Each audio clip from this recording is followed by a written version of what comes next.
primer siglo y el judaísmo de Jesús. Vamos a abordar hasta el judaísmo de Jesús, ya la época apostólica, que de igual manera es del primer siglo, lo vamos a dejar para la clase virtual. Vamos a retomar de igual manera algunos aspectos del mes pasado, de esa cronología general que estudiamos del pueblo de Israel, para poder enmarcarnos en este tema. ¿Podemos pasar a la siguiente, por favor? ¿Sí alcanzan a leer bien? ¿Lo puedes hacer un poquito más grande, por favor, hermano?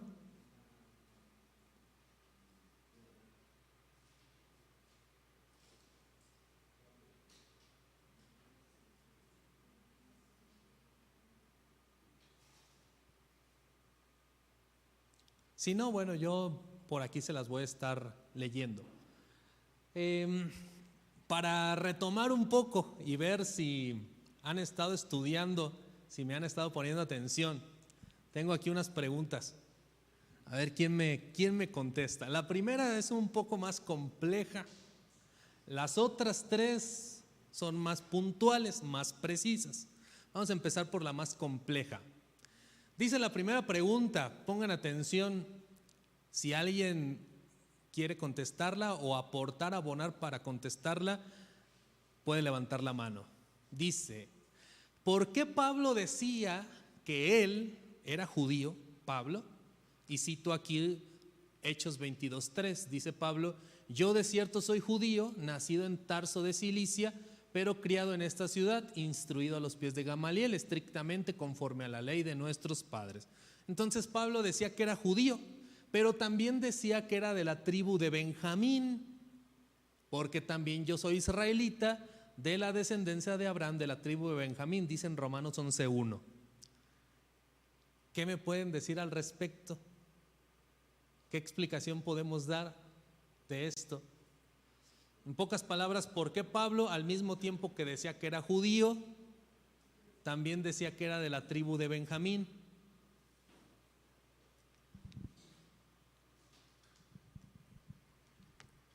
La pregunta es como, ¿por qué Pablo decía que era de la, digamos así, de la tribu de Judá y luego a su vez de la tribu de Benjamín?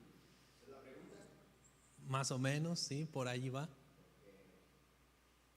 Porque lo que yo entiendo es que para este tiempo ya no había como que lo referente a las 12 tribus de Israel, sino que ya todo como que se ubicaba hacia Judea, hacia los judíos, como un solo pueblo.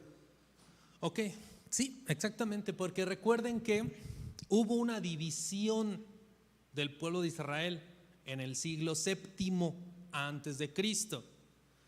La casa del norte, que eran las 10 tribus del norte, ¿ok?, que se le llamó casa de Israel, casa de Efraín o Samaria, y la casa del sur, que era Judá y Benjamín, ¿verdad?, donde estaba Jerusalén como capital.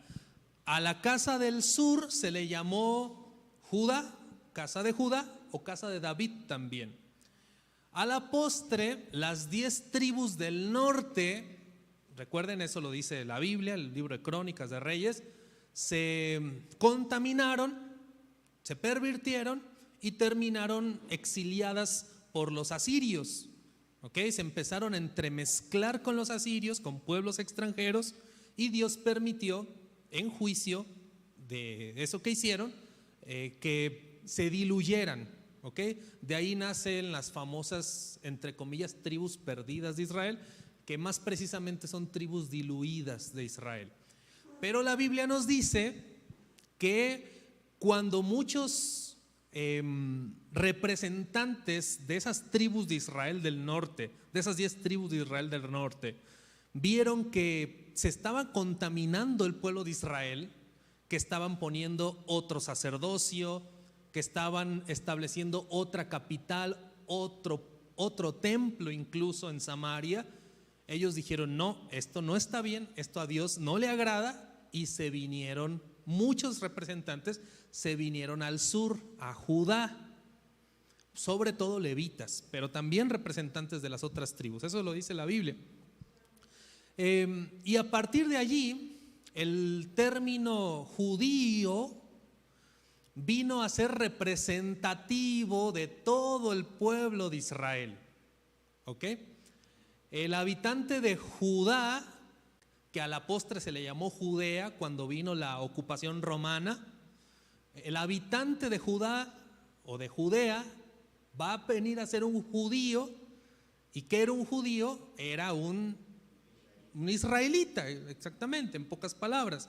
Era como un sinónimo de decir israelito, judío, pues era lo mismo. De hecho, para el pueblo judío hasta el día de hoy es lo mismo también, decir judío o israelita. Por eso es que no hay contradicción en que Pablo diga en un momento dado yo soy judío y por otro lado diga que era de la tribu de ¿qué? De Benjamín.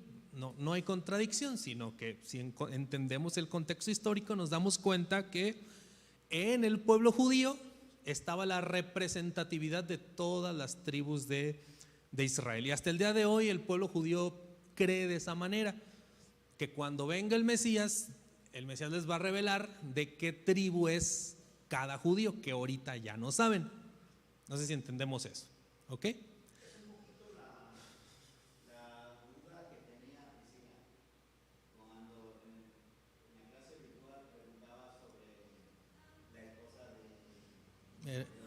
Herodes. Ella tenía esa duda de por qué si los, ¿cómo se llama?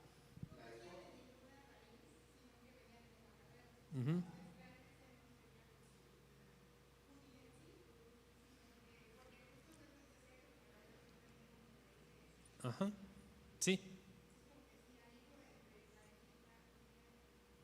Sí.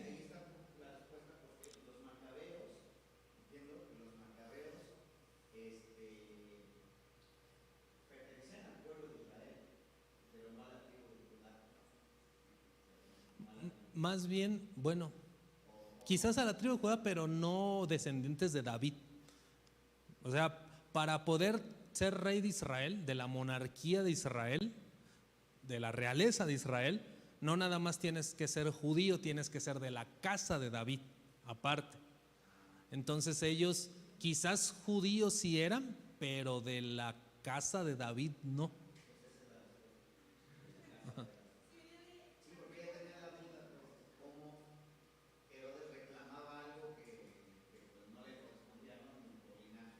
O sea, que quería legitimarse casándose con esta princesa macabea, pero pues al final de cuentas también estos macabeos o asmoneos posteriormente pues también eran ilegítimos, ¿no? Y claro, sí reclamaban cierto linaje, pero la mayoría de los judíos y de los historiadores judíos también concluyen que no era un linaje verdadero, real, del cual ellos pudieran reclamar ser reyes de Israel, sacerdotes de Israel.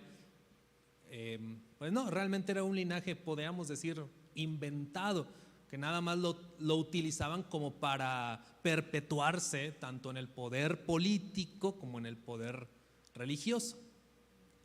Bueno, entonces, ¿tiene alguna duda con respecto a esta pregunta? Preguntas más puntuales. ¿Quién destruyó el primer templo de Jerusalén? Dígame. Muy bien, Nabucodonosor, los babilonios, ¿verdad? ¿Y quién destruyó el segundo templo de Jerusalén, Karen? ¿Quién? Tito, muy bien, los romanos, ¿verdad? En el año 70. Otra pregunta también muy puntual, muy precisa. ¿Quién mandó a hacer la primera traducción de la Biblia hebrea, la Tanakh, al griego en la llamada versión Septuaginta o la Biblia de los 70? Eso es lo que significa esto en números romanos. ¿Quién mandó a hacer esa primera traducción del hebreo al griego? Muy bien, Alejandro Magno, exactamente. Este rey griego, ¿okay? Que recuerden que quería compilar. Hay una discusión si es Alejandro Magno o Ptolomeo siguiente. Pues, o sea, Alejandro Magno empezó una mega biblioteca en Alejandría, donde quería compilar el conocimiento de todo el mundo, incluido de los judíos. Probablemente los Ptolomeos que siguieron después de Alejandro Magno terminaron la labor, porque también hay que precisar algo. Los judíos fueron prácticamente obligados a hacer esa traducción. Los judíos no querían traducir la Biblia del hebreo al griego porque sabían que iba a haber una pérdida, y pues realmente sí la hubo. Sabían que iba a haber malas interpretaciones al vertir del hebreo al griego. Entonces ellos no querían. Ya después les pusieron una espada en la garganta y pues entonces así por las buenas sí, ¿verdad? Pero sí fueron obligados prácticamente. Bueno, esto era nada más para refrescar un poquito la mente. Vamos ahora sí a continuar. ¿Podemos seguir con la que sigue, por favor? ¿O tiene alguna duda de esto? Muy bien. Bueno, entonces vamos a retomar un poco la situación de Judea y el judaísmo en el siglo I, que es donde tiene lugar la vida de Jesús, todas las historias de los evangelios. Un grupo que tenemos que retomar, que es siempre protagonista en los evangelios, es el grupo de los fariseos. El origen de los fariseos, creo que también ya lo habíamos estudiado, tiene lugar en el exilio babilónico. Cuando Nabucodonosor con los babilonios destruyen el primer templo de Jerusalén, se llevan a los judíos exiliados, ¿cuántos años? Muy bien, 70 años a Babilonia, del 586 al 516 antes de Cristo. Y la importancia de esto radica en que cuando los judíos se les desprovee del centro neurálgico de su fe, que era el templo de Jerusalén y el sacerdocio, se van a ver obligados a preguntarse: ¿y ahora qué hacemos? Ahora, ¿cómo vivimos nuestra fe? ¿Quién nos va a decir cómo debemos acercarnos a Dios? ¿Ok? Y es ahí donde surge la figura de la sinagoga. Es en el exilio babilónico donde surge la figura de la sinagoga y la figura del rabino, la figura del maestro de la ley. ¿Ok? Los rabinos en un principio y todavía hasta el siglo I, es decir, hasta la época de Jesús, muchos de ellos no eran formados, digamos que en un instituto, en una academia formal de judaísmo, sino que eran maestros que se iban haciendo populares entre el pueblo por su enseñanza, por su predicación, y el pueblo les apoyaba económicamente y sobre todo al acudir a sus enseñanzas en las sinagogas, en estos centros de reunión. Surgen también en este exilio babilónico las tradiciones y las leyes orales, que eso ya lo estudiamos módulos atrás, que el judaísmo, aparte de la Torah escrita, tiene todo un sinnúmero de tradiciones alrededor de la Torah escrita, que a la postre se compiló en ¿qué documento? ¿Qué documento compiló? Es decir, juntó la tradición oral del judaísmo.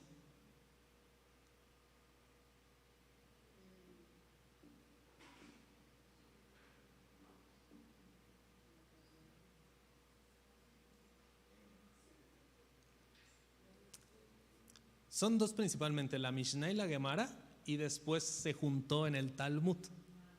¿Ok? Entonces, tradiciones y leyes orales sobre cómo vivir la fe, ¿ok? Sobre cómo aplicar los mandamientos, ¿ok? Es en el exilio babilónico donde empiezan a surgir todas esas tradiciones y leyes orales. Por eso se establece, la mayoría de los investigadores establecen que el origen del fariseísmo bíblico tiene lugar en este exilio babilónico. Grupos que se establecen alrededor de un líder carismático que interpreta la Torah de acuerdo a las necesidades que van surgiendo, generalmente gente común, ¿ok? Es decir, por ejemplo, en el templo de Jerusalén se hacían 3 sacrificios diarios de animales.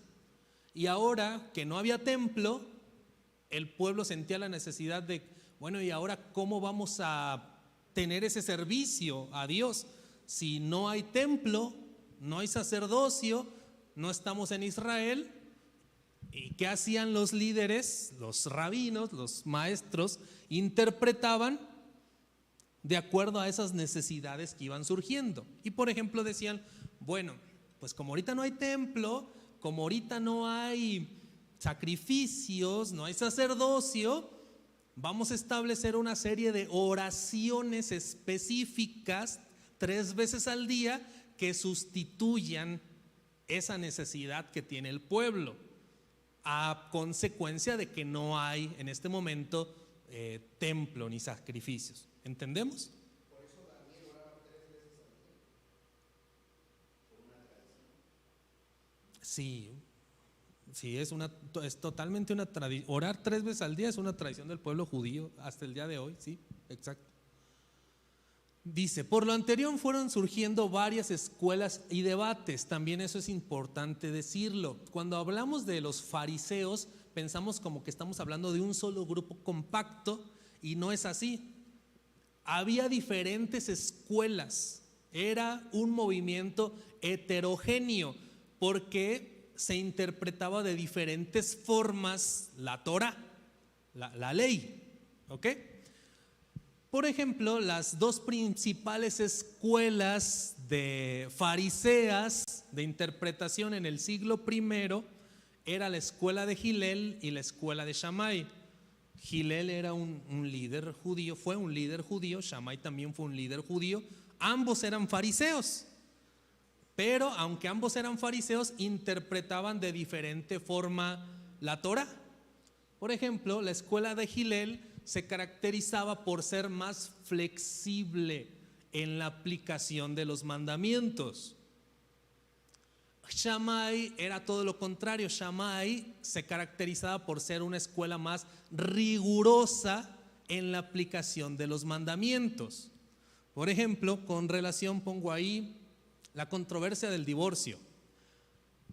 Gilel, como era una escuela muy flexible, decía, un hombre se puede se puede divorciar de su esposa por cualquier motivo, incluso si le cocina mal, si no le gusta cómo cocina su esposa, el hombre se puede divorciar de ella.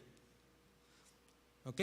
Porque era muy flexible en su aplicación de los mandamientos. ¿Y qué decía la escuela de Shammai?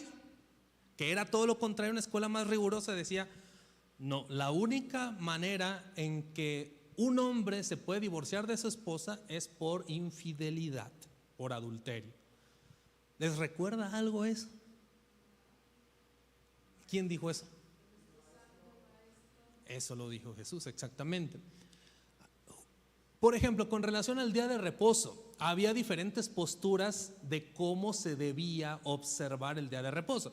Es decir, los judíos sabían que tenían el mandamiento, el Shabbat, guardar el día de reposo. Pero ahora, bajo este esquema de interpretación de diferentes maestros, algunos decían el día de reposo se debe guardar así, otros decían el día de reposo se debe guardar así. Y retomando estas 2 escuelas que eran las principales, la escuela de Gilel y la escuela de Shammai. ¿Qué decía Shammai, la escuela de Shammai, con relación al día de reposo? Por ejemplo, si tú estabas enfermo, medio moribundo, en el día de reposo, en el Shabbat, pues hasta ahí llegaste, ¿no? Pues si Dios quiere que te mueras, pues te vas a morir. ¿Por qué? Pues porque es día de reposo, no se puede hacer nada, tienes que reposar, tienes que descansar. Eso decía Shammai. Dios dijo que tú te estás enfermando casi a morirte en el día de reposo, bueno, pues por algo será. Gilel decía, no, a ver, un momento. El día de reposo fue hecho a causa del hombre, no el hombre a causa del día de reposo. ¿Les recuerda algo eso? ¿Quién lo dijo? Eso también lo dijo Jesús. Es decir, las mismas palabras de Jesús las dijo Gilel, más o menos 100 años antes que Jesús. Y se encuentran hoy en día en la tradición judía, esas palabras de Hillel. De hecho, Hillel fue el abuelo de Gamaliel, el maestro de Pablo. Entonces, lo que vemos aquí es que había esta controversia, ¿verdad?, entre diferentes interpretaciones de los rabinos, de las escuelas fariseas de la época que fueron surgiendo. Y aquí pongo entre paréntesis el oístes que fue dicho. En Mateo 5, Jesús usa mucho esa fórmula. Oístes que fue dicho a los antiguos, no matarás, por ejemplo, pero yo os digo que cualquiera que se enoje contra su hermano ya es culpable de esto, ¿verdad? ¿Han leído esa parte? Lo hace con referencia a varias cosas. ¿Alguien recuerda algo más? Estoy tratando de recordar. ¿Oíste que fue dicho no cometerás adulterio? Pero yo os digo, oíste que fue dicho ojo por ojo, pero yo os digo. Bueno, generalmente, a veces, cuando no se conoce el contexto histórico de la época, se llega a pensar que Jesús está aboliendo la Torá. No sé si han llegado a escuchar a alguien así, que está reemplazando o superando la Torá, la ley de Dios, porque bueno, Jesús está diciendo, oíste que fue dicho esto, pero yo os digo, es como si estuviera diciendo, ahora lo que yo digo, lo nuevo que yo estoy diciendo es lo ideal, es lo eficaz, es lo verdadero. Pero la realidad es de que en el contexto del fariseísmo del siglo I, eso era algo muy común. Todos los rabinos decían, yo os digo esto, yo os digo lo otro. ¿Qué significaba eso? Yo les voy a dar la interpretación más precisa de este mandamiento. Yo les voy a transmitir la interpretación más apegada a lo que Dios quería con este mandamiento. ¿Entendemos?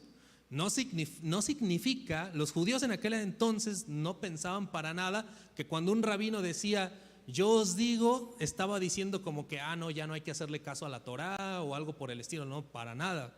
Lo que los judíos entendían era que su maestro de la Torá les iba a transmitir la manera más adecuada de aplicar la Torá a su vida. ¿Entendemos hasta ahí, hermanos? Un rasgo también fundamental de la doctrina, de la teología, podemos llamarlo así, de los fariseos, era que creían en la resurrección y el mundo espiritual. ¿Ok? ¿Por qué digo esto? Porque, por ejemplo, los saduceos no creían en la resurrección, ni en el mundo espiritual, no creían en los ángeles, etc. Y también esto es algo importante, consideraban toda la Tanakh, la Biblia hebrea, como inspirada y normativa al mismo nivel. Es decir, recuerden, la Tanakh se compone de ¿cuántas partes? 3 partes. ¿Alguien me puede decir cuáles son esas 3 partes? Las 3 partes que conforman la Tanakh.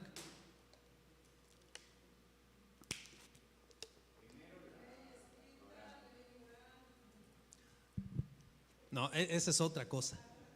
La Tanakh, la Biblia hebrea, el Antiguo Testamento, pues. ¿Sí? Uh-huh. Los Neviim, ¿qué son?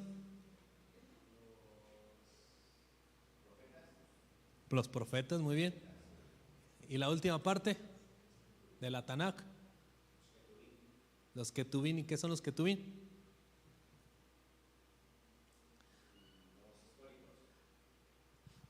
Se le llaman los demás escritos, empezando por el libro de los Salmos y todos los demás, lo que a veces se conoce también como los libros sapiensales o de sabiduría, Eclesiastés, Proverbios, ¿ok?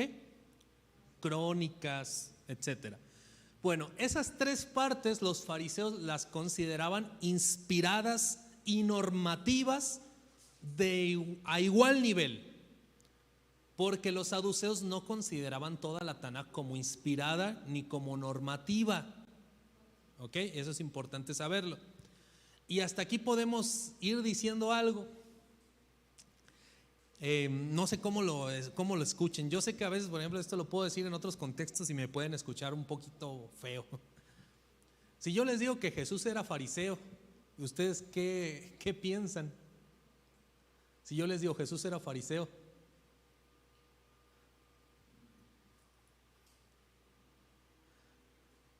se siente raro, ¿verdad? Decir eso. ¿Por qué? Porque siempre hemos entendido que pues, los fariseos eran los malos de la historia, ¿no? Incluso hasta cuando hay un hermano que, claro, los llegó a reprender constantemente, pero incluso hasta eso era algo habitual también entre ellos, entre los mismos rabinos de la época. Sí, exacto. Incluso cuando a veces hay un hermano, ¿no?, que se anda portando mal, pero que aparenta ser muy santo, a veces hasta se le llega a decir así, eres un fariseo o algo por el estilo. Pero la realidad es de que por las creencias de Jesús nosotros podemos establecer que estaba más cercano al partido de los fariseos que de los saduceos. ¿Por qué? Porque, por ejemplo, Jesús sí creía en el mundo espiritual, Jesús sí creía en la resurrección. ¿Entendemos? Y de hecho, ¿cómo le decían a Jesús? ¿Cómo le decían a Jesús en los evangelios? Cuando hablaron mal de él. No, en general, ¿cómo le decían? Rabí. El término rabí o ribi en el hebreo de aquella época era un título que solamente se le daba a los fariseos.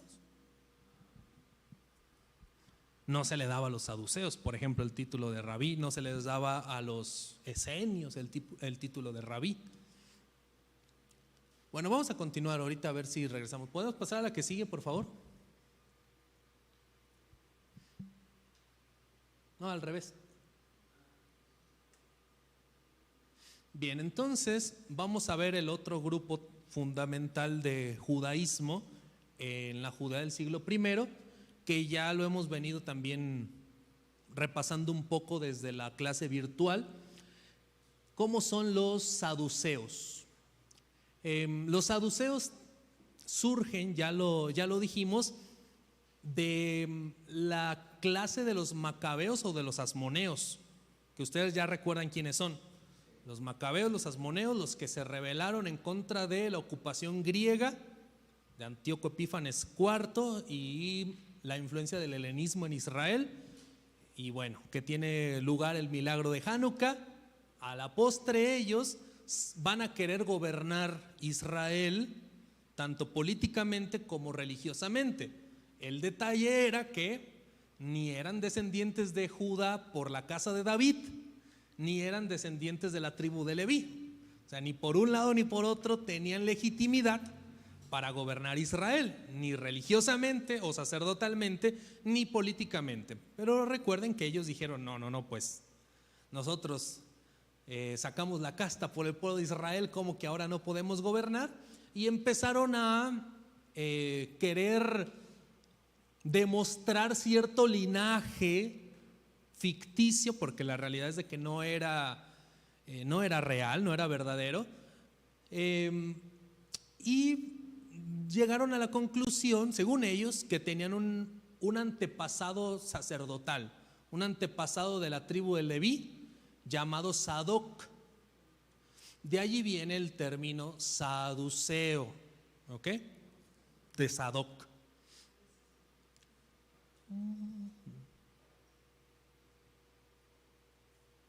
Ok, y también es importante saber que, vamos a recordar, los saduceos, en su momento descendientes de los macabeos, asmoneos, para quitar de su puesto, o entre comillas de su puesto, que ellos querían ostentar a los verdaderos sacerdotes del templo de Jerusalén, pues los empezaron a matar tristemente, y muchos de ellos huyen al desierto de Qumran, y es en el desierto de Qumran donde nace la comunidad de los esenios. Los esenios entonces van a ser descendientes de los verdaderos y legítimos sacerdotes del templo de Jerusalén, pero que fueron orillados a irse a Qumran, a recluirse en el desierto. Ellos empezaron a llevar una vida muy hermética, ¿okay? Muy apartada.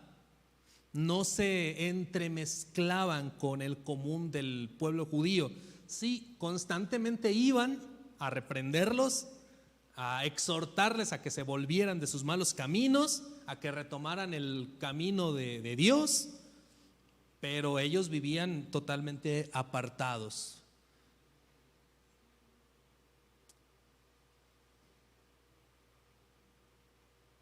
Bueno, ¿hasta aquí tienen alguna duda acerca de esto? ¿Puedo ver la que sigue, por favor? Ok, características de los saduceos. Entonces, los saduceos fueron un grupo conformado por una élite corrupta, quienes ostentaban privilegios políticos y económicos por su alianza con el invasor, en este caso con Roma. Tenían el control del templo de Jerusalén y creían que solo la Torá era la base normativa por la que se tenían que regir. En otras palabras, los saduceos no consideraban las otras dos partes de la Tanaj como inspiradas, es decir, ni los Neviim, los profetas, ni los Ketubim, los demás escritos. O sea, los saduceos no le hacían caso a lo que decía Isaías, Jeremías, el libro de los Salmos, Proverbios. A todo eso los saduceos no le hacían caso. Ellos decían, no, eso no viene de Dios. Nosotros nos regimos solamente por la Torá, ¿ok? Y en ese sentido no creían en la resurrección. ¿Por qué no creían en la resurrección? Porque un saduceo te decía, dime dónde en la Torá, en los 5 libros de Moisés, ¿dónde en la Torá habla de la resurrección? ¿Alguien sabe dónde en la Torá se habla de la resurrección? En los primeros 5 libros de la Biblia, en los 5 libros de Moisés, en el Pentateuco.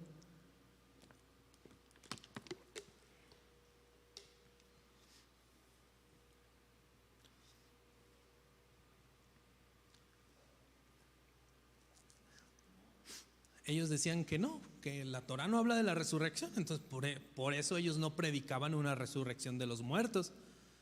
Ellos decían algo como, ¿te acuerdas de algo cuando antes de nacer? ¿Te acuerdas de algo? Pues no. Bueno, cuando te mueras tampoco te vas a acordar de nada. O sea, ellos decían, tu vida es nada más ahorita. Eso de que va a haber un juicio final y que va a haber una resurrección, eso es falso. Por supuesto, pues les convenía creer así. Eran una élite corrupta que estaba haciendo negocio con la fe del pueblo de Israel, del pueblo judío. ¿Ustedes creen que les iba a convenir creer que en los postreros tiempos Dios iba a juzgar a su pueblo, iba a retribuirles? Pues no les convenía. A ellos les convenía mejor creer así, que nada más la vida era pues esta vida en la que estamos actualmente y hasta allí. Entonces ellos decían, no hay resurrección de los muertos. Y de hecho a Jesús en una ocasión los saduceos le preguntaron acerca de la resurrección. ¿Alguien recuerda cuándo le preguntaron los saduceos a Jesús acerca de la resurrección?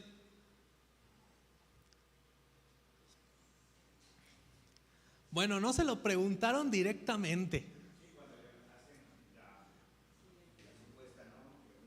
Ajá.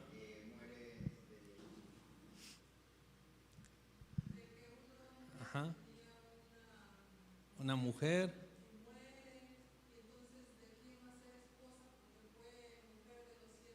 Sí, claro, exactamente, porque había una ley, ¿verdad? Que si la mujer moría y su esposo no le pudo darle hijos, pues que podía su hermano siguiente casarse con ella para darle hijos.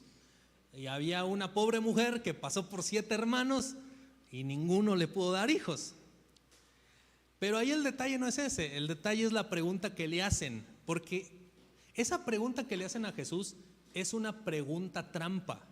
¿Conocen las preguntas trampa? Una pregunta trampa es: te estoy preguntando algo nada más para ver qué dices, nada más para que veas cómo te voy a hacer quedar mal. Y a Jesús los saduceos lo querían hacer quedar mal acerca del tema de la resurrección, porque Jesús, recuerden, sí creía en la resurrección. Por eso decimos que era más cercano al grupo de los fariseos. Y bueno, le plantean la cuestión, ¿no? Oye, pues pasó así con una mujer así, así, así. Y le terminan diciendo: en la resurrección, ¿de quién va a ser mujer esta? Y Jesús le responde: ustedes hierran porque desconocen las escrituras y el poder de Dios, les dice. Pero él sabía bien cuál era el objetivo de su pregunta y les dice: y en cuanto al tema de la resurrección, ¿no habéis leído en la ley de Moisés, en la Torá? Yo soy el Dios de Abraham, el Dios de Isaac y el Dios de Jacob. Dios es un Dios de vivos, no de muertos. ¿Recuerdan esa palabra? Ahí Jesús está citando la Torá. En otras palabras, lo que Jesús les está diciendo a los saduceos: ¿ustedes quieren ver dónde la Torá si habla de la resurrección? Aquí. Porque Dios está diciendo: yo soy en presente. Yo soy el Dios de Abraham, el Dios de Isaac, el Dios de Jacob. Soy un Dios de vivos, no un Dios de muertos. Dios es un Dios de vivos, no de muertos. En otras palabras, aunque explícitamente la Torá quizás no habla claramente de que va a haber una resurrección de los muertos, podemos inferir y entender que con esa declaración la Torá, la ley de Moisés, sí nos da una referencia de que hay algo más allá después de que moramos. No es de que todo se termina allá, hay una trascendencia distinta. ¿Ok? ¿Entendemos, hermanos? Ok.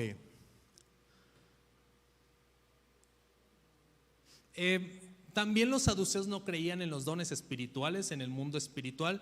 De hecho, ustedes recuerdan que, por ejemplo, cuando estaba el juicio contra Jesús y se lleva a Jesús a la casa del sumo sacerdote, cuando lo empiezan a golpear, no sé si han leído una parte donde, burlándose de él, le dicen: profetízanos, ¿quién te ha golpeado? ¿Han leído eso? ¿Qué quiere decir eso de profetízanos? Es decir, que el Espíritu de Dios te traiga revelación y nos digas quién es el que te acaba de dar una bofetada. ¿Ok? ¿Y por qué hacían eso los saduceos? Porque los saduceos no creían en ese tipo de manifestaciones espirituales. Los fariseos sí. ¿Entendemos? Eran materialistas, en pocas palabras. Los saduceos no creían que hubiera una trascendencia. Ok, bueno, eso ya lo comentamos. ¿Alguna duda con respecto al grupo de los saduceos, hermanos? ¿O ya pasamos a los esenios? Y bueno, recuerden, quienes tenían el poder, la autoridad del templo de Jerusalén eran los saduceos. En tiempos de Jesús eran los saduceos. Y de hecho también esa es una de las razones por las que ustedes recordarán. Todos recordamos cuando Jesús agarró el látigo, ¿verdad? Y a los cambistas en los patios del templo volcó las mesas y demás. ¿Recuerdan esa escena? Lo que pasaba también era lo siguiente: no era tanto el hecho de que vendieran cosas ahí, porque luego también a veces he llegado a escuchar a veces hermanos que a veces se agarran de eso. Por ejemplo, allá en Morelia a veces he escuchado hermanos que como cuando se termina el servicio se hace talento y demás. A veces hay hermanos que dicen: no, eso a Jesús no le gustaba, que por eso agarró las mesas y las volcó y demás. Y bueno, hay que entender qué era lo que estaba pasando verdaderamente en tiempos de Jesús. Lo que pasaba es que los saduceos, que recuerden era una élite corrupta, que lo único que les interesaba era su beneficio económico, como sabía que había muchos peregrinos que venían de distintas partes de Israel a Jerusalén a presentar sus sacrificios, lo que hacían era venderles los animalitos para el sacrificio a precios excesivamente elevados. Es decir, tú como peregrino, si venías, no sé, por allá de la región norte de Israel a Jerusalén, era más fácil para un peregrino, en vez de ir cargando con tu borreguito hasta Jerusalén para presentarlo, pues era más fácil cargar dinero, y cuando llegabas al templo de Jerusalén, pues lo comprabas y ahí mismo lo sacrificabas. ¿Y qué hacían los saduceos? Aprovechándose de esa situación, ponían los precios de esos animalitos excesivamente carísimos, pero carísimos. Y por eso, esa fue la indignación que tuvo Jesús, ese abuso que hacían de las cosas que eran para Dios, ¿ok? No tanto el hecho de que quizás se vendieran los animales, sino el abuso que ello implicaba. Bueno, entonces, ¿hasta aquí sí alguna duda? Bueno, entonces, el grupo de los esenios, ya lo dijimos cómo es que nacieron. Vivían en el desierto de una manera muy estricta, casi ascética. Comían productos directos de la naturaleza como miel silvestre y saltamontes. ¿Les recuerda algo eso? A Juan el Bautista, ¿verdad? Sí, en efecto, algunos estudiosos han considerado que probablemente Juan el Bautista pertenecía al grupo de los esenios. ¿Ok?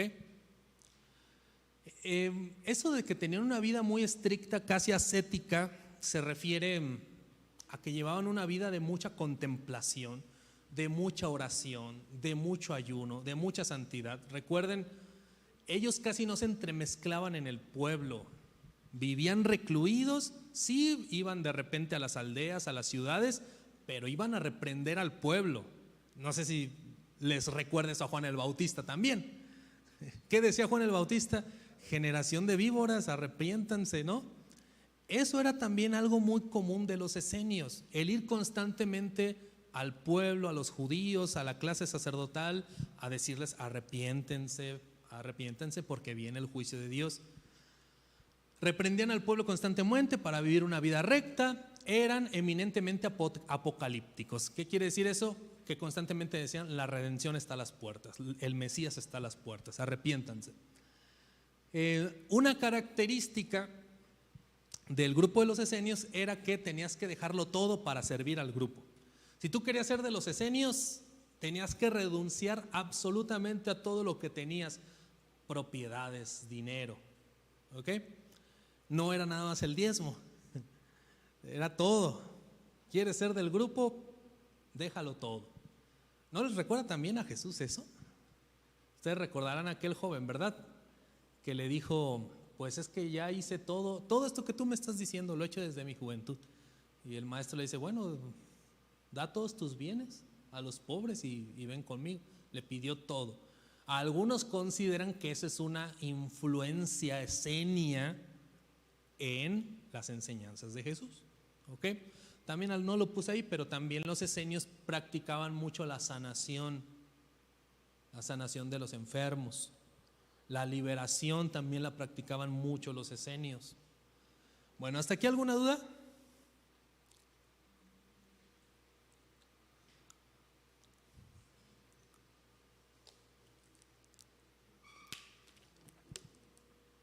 Bueno, ya que entendimos entonces este marco contextual de los principales grupos judíos del siglo I, vamos a, en ese marco contextual, a entender a Jesús. ¿Podemos pasar a la que sigue, por favor? Bien. A veces se nos pasa, hermanos, que Jesús, cuyo nombre era Yeshua en hebreo, Jesús pues no fue cristiano, entendemos eso, ¿verdad? Jesús no fue pentecostal, Jesús no fue bautista, Jesús no fue católico, Jesús fue judío.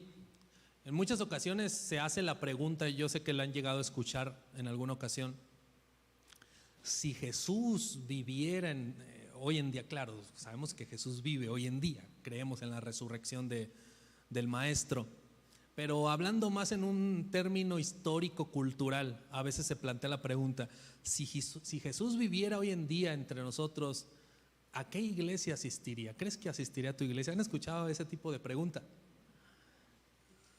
Yo se lo he escuchado a varios predicadores y yo a veces me pongo a pensar, históricamente, vamos a llamarlo así, pues yo creo que si Jesús viviera hoy en día no iría a ninguna iglesia, pues en todo caso iría a una sinagoga, ¿no? Porque pues era judío. Él no conoció ninguna iglesia. Jesús no iba los domingos a la iglesia con una Biblia Reina Valera debajo del brazo. Jesús iba a la sinagoga en el día de reposo. ¿Ok? Su nombre, Yeshua, es la forma abreviada de Yehoshua, que es el mismo nombre que Josué. Creo que ya se los había comentado en alguna ocasión. O sea, Josué y Jesús es el mismo nombre. En la Biblia hebrea es el mismo nombre. Josué se llamaba igual que Jesús. Y a lo mejor nos podemos preguntar entonces por qué Josué es Josué y Jesús es Jesús. Es un asunto de traducción. El nombre de Josué se vierte directamente del hebreo al español, ¿ok? Y el nombre de Jesús hace una transliteración del hebreo al griego y al español, es decir, hace un puente más.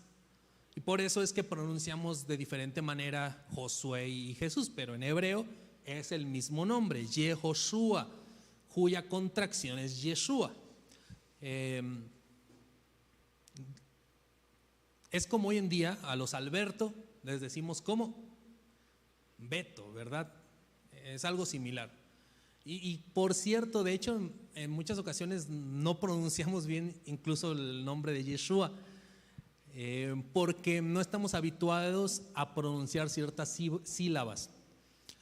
El nombre de Yeshua se escribe con al final, esta letrita, si la alcanzan a ver aquí, esa es una Ayim. Ayim, ni siquiera yo la pronuncio bien, no es una Aleph. ¿Por qué digo esto? Porque en sí se tiene que pronunciar algo así como Yeshua con la garganta. No me sale, ¿ven? Yeshua. No me sale. Es muy difícil para nosotros pronunciar sílabas guturales. ¿Ok? Guturales tiene que ver con sílabas que el sonido se hace con la garganta. Pero bueno, normalmente lo más común es que se le nombrara así Yeshua, no Yahshua, por cierto. No hay ninguna evidencia que establezca que se pronunciaba su nombre como Yahshua. Eso es algo que últimamente ciertos grupos han llegado a establecer. Lo más común era que se pronunciara Yeshua. Ese es el nombre que le dio el ángel Gabriel. Sí fue Gabriel, ¿verdad? ¿Gabriel o Rafael? No, sí fue Gabriel. A María fue el nombre que le pusieron sus padres y fue el nombre que él siempre escuchó que le llamaban, no por ningún otro nombre.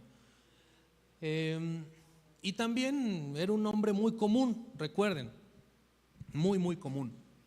Había muchísimos judíos que se llamaban Yeshua, muchísimos, en aquella época. Era como un sustituto del nombre de Moisés o Moshe. En aquel entonces, los judíos por respeto no le ponían a sus hijos el nombre de Moshe o Moisés. Hoy en día sí, hoy en día en el pueblo judío hay un montón de Moshes, pero en el siglo I evitaban ponerle a los hijos el nombre de Moisés o de Moshe, por respeto a la figura de Moisés. Y como un sustituto del nombre de Moisés, pues ponían más bien el nombre de el sucesor de Moisés, Josué, Yehoshua. Por eso es que había muchos Yeshuas en el tiempo de Yeshua. ¿Okay? ¿Alguna duda de esto? Bueno, entonces Jesús fue circuncidado al 8º día conforme al pacto de Abraham y la ley de Moisés. Fue presentado en el templo y sus padres cumplieron con las prescripciones de la ley respecto a su nacimiento. Por ahí en el Evangelio hay una mala traducción porque dice que cuando se cumplieron los días de su purificación de ellos, hablando en plural, no sé si han visto, se presentaron en el templo a hacer una ofrenda. En realidad lo más ideal, lo más adecuado es que el Evangelio diga que cuando se cumplieron los días de la purificación de ella, o sea de la mujer, porque era la mujer la que tenía que cumplir ciertos días de purificación después de dar a luz, no el hombre. Por ahí han traducido generalmente en el Evangelio como si los que se purificaron fueron los dos, tanto José como María. Jesús creció en una familia judía observante que peregrinaba cada año a Jerusalén para celebrar la Pascua. Recuerden ustedes que había 3 fiestas que el Eterno había establecido que todo israelita debía subir a Jerusalén a conmemorarla. ¿Alguien recuerda cuáles eran esas 3 fiestas? Ya les dije una, ¿no? La Pascua. ¿Cuáles eran las otras 2? La dedicación. ¿Esa es Hanukkah? No, esa no. Pentecostés o Shavuot, ajá. ¿Y la tercera?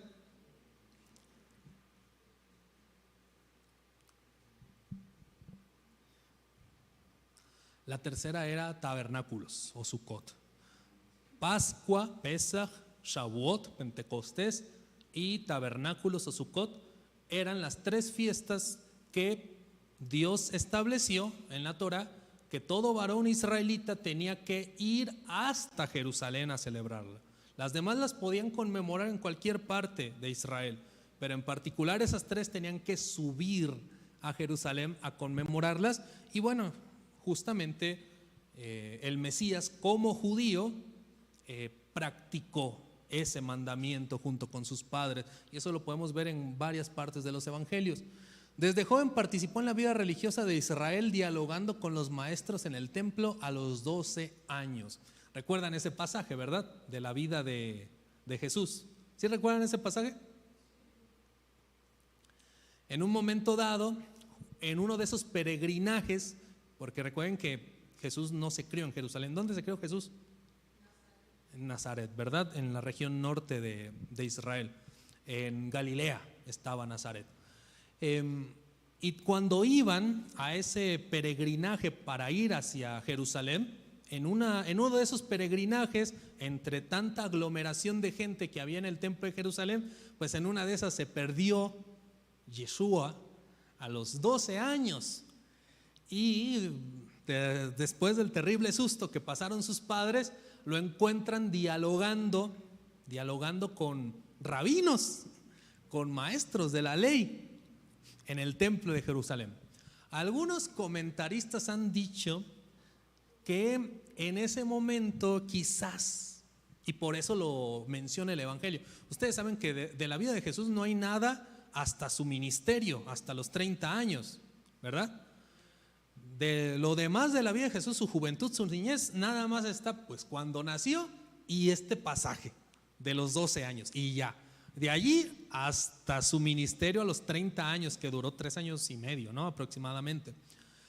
Y algunos establecen que justamente se recuerda el pasaje de cuando se pierde a los 12 años en el templo de Jerusalén, porque los judíos tienen un cambio especial a los 12 años. ¿Han escuchado hablar de eso en su vida? Los judíos hasta el día de hoy a sus hijos les practican una fiesta llamada la fiesta del Bat Mitzvah o Bar Mitzvah. Bat Mitzvah es hijo del mandamiento, Bar Mitzvah es hija del mandamiento, Bat Mitzvah. ¿Y qué es el Bat Mitzvah? Bueno, es una festividad donde a un joven de 12 años, un jovencito de 12 años, los rabinos, los maestros del pueblo judío, lo preparan para que él ya tome conciencia de su responsabilidad delante de Dios. ¿Entendemos? Para que ese muchachito, esa muchachita, ya entienda que ya su fe, su relación con Dios, su obediencia para con Dios, ya no va a depender nada más de sus padres, sino también de él mismo. Y se le hacen una serie de preguntas, de interrogatorios, de exámenes, y si ese muchachito, esa muchachita, pues demuestra que ya tiene cierto conocimiento de los mandamientos, cierto conocimiento de la Biblia, ok, los rabinos lo declaran un bar mitzvah. ¿Qué es un bar mitzvah? Un hijo del mandamiento. Es como una forma de decirle, tú ya eres responsable delante de Dios. Me hubiera gustado un día dar un tema así a los jóvenes acerca de este tema, llamado el hijo del mandamiento. Porque es importante que los jóvenes a temprana edad se responsabilicen de su fe. Porque cada vez más en las familias, en las congregaciones y en nuestra cultura en general, cada vez estamos aniñando más a las generaciones. Hoy en día tenemos niños de 30 años todavía, una cosa terrible. Cuando imagínense, ¿no? En el pueblo de Israel a los 12 años tú ya eres responsable delante de Dios. A los 12 años. Y en ocasiones, no sé, hoy en día vivimos en una sociedad tan, ¿cómo decirlo? Tan delicada, tan susceptible, que ay no, porque lo vas a traumar o cosas por el estilo. Bueno, se los digo porque trabajo con chicos así, ¿no? Y hoy en día, no, de verdad que los padres, la sociedad, cada vez aniñan más y más, los dejan estancados a los niños, de verdad. Es algo que me gustaría un día hablar, esta temática. Pero bueno, Jesús tuvo esa festividad muy probablemente a los 12 años, y por eso el Evangelio narra ese lapsus de su vida cuando se perdió de sus padres en el templo de Jerusalén. ¿Tienen alguna duda hasta aquí? Bueno, Jesús asistía regularmente a la sinagoga donde leía y enseñaba las escrituras, guardaba el Shabbat, participaba de las actividades religiosas propias de ese día, celebró las principales fiestas judías, especialmente la Pascua, la fiesta de los tabernáculos, la fiesta de la dedicación o Hanukkah. Enseñó a partir de la Torá, los profetas y los salmos, citando constantemente las escrituras de Israel. Frecuentó el templo de Jerusalén, donde enseñaba y participaba de la vida religiosa de su pueblo. ¿Qué es lo que quiero decir con esto? Jesús fue mucho más judío de lo que nos imaginamos. A veces pudiéramos llegar a decir, sí, no, Jesús fue judío, pero ¿sabemos las implicaciones que tiene el decir que Jesús fue judío? El decir que Jesús fue tan judío es una molestia tanto para judíos como para cristianos, déjenme decirlo. O sea, decir que Jesús fue tan judío incomoda tanto a los judíos como a los cristianos, también los incomoda. Es una cosa bien particular, que tanto a los judíos digan, pues, ¿cómo es posible que Jesús, a quien pues el pueblo judío generalmente rechaza, cómo es posible que Jesús, a quien tienen en las naciones como deidad, y que en su nombre lamentablemente, y esto no es culpa de Jesús por supuesto, que en el nombre de Jesús se hizo tantas atrocidades en contra del pueblo judío, persecuciones y demás, cómo es posible que sea tan pero tan judío, hasta más judío que nosotros, que los judíos?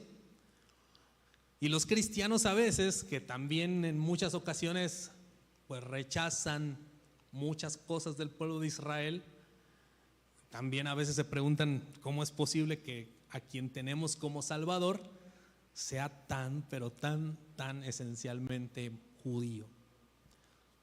Yo no me imagino, por ejemplo, yo no me imagino a Jesús yendo a una campaña de Cash Luna. Yo no me imagino a Jesús yendo a un concierto de Hillsong. Jamás. Bueno, ¿hasta aquí alguna duda? ¿Todo bien? ¿Todo en orden? Nos quedamos hasta aquí. ¿Ok? Sí, era la última, ¿verdad? Sí, vamos a quedarnos hasta aquí. Ya en la clase virtual vamos a desarrollar la parte de la historia de la Iglesia Apostólica. ¿Ok? Y con eso cerraríamos el mes de agosto. Bueno, que el Señor les bendiga, hermanos. Si alguien más trajo su cronología, me la puede pasar, por favor.